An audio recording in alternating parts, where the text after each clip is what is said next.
Final update.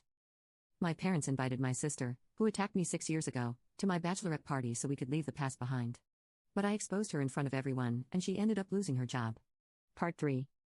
I hadn't heard from my parents since then, but I was okay with that because, after what they did, I thought it was better that we had some time apart.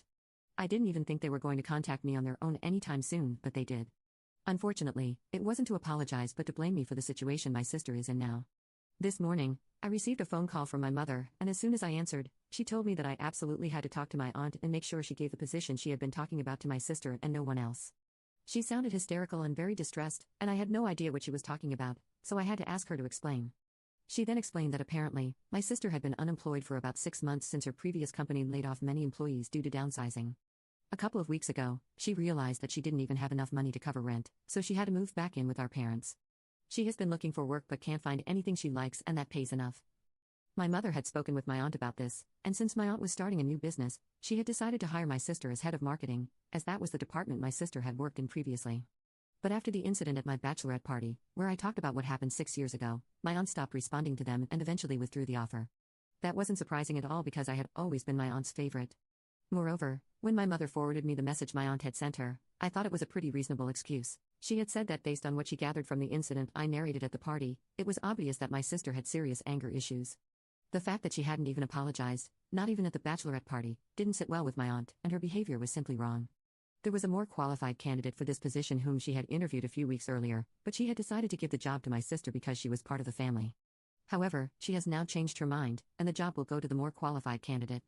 I thought that was completely fair, and I was actually glad my aunt had changed her mind because otherwise, my sister would have been hired due to nepotism.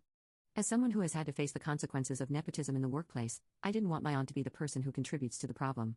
So, when I read that message, I told my mother that I didn't think I could do anything about it because it seemed like my aunt had found someone who was truly qualified for the position, and more than anything, that was the reason my sister wasn't being hired. I told her I wouldn't speak with my aunt because this was her professional life, and I didn't want to overstep my boundaries. But my mother started to lose her mind and began yelling at me, accusing me of purposely sabotaging my sister by ruining her reputation and image in front of our family. She said that on the day of my bachelorette party, there was absolutely no need to talk about the incident that happened all those years ago. Since I hadn't talked about it for so long, I could have kept it a secret. But she said that I wanted to actively portray my sister as unstable and evil, and that's why I narrated that incident to seek sympathy from the rest of the family and make myself look like the good one, even though I was the one who provoked that fight by calling my sister a loser, especially when I knew that would hurt her. Just to be clear, while narrating the incident, I mentioned that I was the one who called her a loser, after which she attacked me. So, I wasn't hiding anything. But still, I don't think name-calling justified how she became physical. My mother's claim that I talked about that incident on purpose to ruin my sister's image was simply not fair. So, I hung up and blocked my parents. But I've been thinking about it and feel like I need to know for sure if talking about that incident was a bad move. During the call, my mother claimed that my sister has changed now, but that I hadn't even given her a chance, and that was really bad on my part. So, am I the bad person for talking about an incident where my sister attacked me 6 years ago, which led to her losing a job offer?